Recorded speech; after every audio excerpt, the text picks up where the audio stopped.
राजनीति है, राजनीति इसलिए क्योंकि एक तो वक्फ बिल जो है वो कल आने वाला है। अब जाहिर है इस समय जो अखिलेश यादव हैं वो बार बार कह रहे हैं कि गलत तरीके से किया जा रहा है, आप ऐसे नहीं कर सकते। तो उसको काउंटर करने के लिए योगी आदित्यनाथ की तरफ से ये बयान दिया गया। दूसरी बात इसमें ये भी हो सकती है नीलेश कि चूंकि प्रधानमंत्री मोदी की मुलाकात आरएसएस प्रमुख से हाल ही में हुई और हमने देखा कि ये संजय राउत द्वारा इस बात को उठाया गया। उन्होंने कहा कि अब जो है रिटायरमेंट का टाइम आ गया है प्रधानमंत्री मोदी का।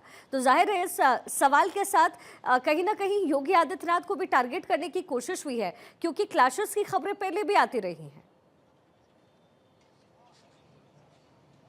देखिए, सियासत में ऐसी खबरें आना लाजमी है, क्योंकि इससे पहले अगर हम देखें 2014-15 का समयकाल देखें या 14-15 के बाद 19 का समयकाल देखें तो राजनाथ सिंह के नाम की भी चर्चाएं बहुत तेज थी, नितिन गडकरी के नाम की भी चर्चाएं तेज थी कि उनको भी प्रधानमंत्री बनने का मौका एक बार बीजेपी को देना चाहिए, क्योंकि लंबे समय से दोनों ही नेता भारतीय जनता पार्टी के एक छोटे से कार्यकर्ता से उन्होंने अपनी जिम्मेदारी तय शुरू की थी। उसके बाद एक तमाम जो जिम्मेदारियां भारतीय जनता पार्टी ने उनको दी, उनका निर्वहन उन्होंने बखूबी किया। यही कारण है कि अब योगी आदित्यनाथ की चर्चाएं भी सियासत की गलियारों में तेज है कि प्रधानमंत्री नरेंद्र मोदी के रिटायरमेंट के बाद देश का मुखिया बनने की काबिलियत कौन रखता है।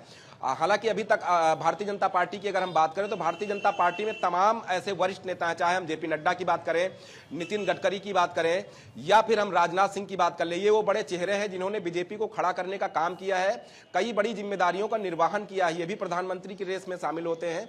और इसी बीच उत्तर प्रदेश के मुख्यमंत्री योगी आदित्यनाथ से यह सवाल किया जाना, क्या वो देश के प्रधानमंत्री बनना चाहते हैं, जिसका उन्होंने खुले शब्दों में जवाब देते हुए कहा कि वो पूर्णकालिक जो है राजनेता नहीं हो सकते, क्योंकि वह एक योगी हैं। कुछ समय के लिए उन्होंने उत्तर प्रदेश की कमान संभाली है ताकि उत्तर प्रदेश में जिस तरीके से एक जिला एक माफिया के नाम से जाना जाता था, उस छवि को बदला जा सके। उत्तर प्रदेश में सनातन परंपरा जो सदियों से चलती आई है, क्योंकि उत्तर प्रदेश की अगर बात होती है तो प्रभु श्री राम की जन्मस्थली अयोध्या की बात होती है, श्री कृष्ण की जन्मस्थली मथुरा की बात होती है, बाबा काशी विश्वनाथ की धरती वाराणसी की बात होती है। तो ऐसे तमाम पवित्र धरती हैं, तमाम ऐसी जगहें हैं जिनका उत्तर प्रदेश से गहरा नाता रहा है। तो योगी आदित्यनाथ का साफ तौर पे कहना है कि हम उस परंपरा को वापस लाना चाहते हैं जो मुगल आक्रांताओं ने ध्वस्त करने का काम किया।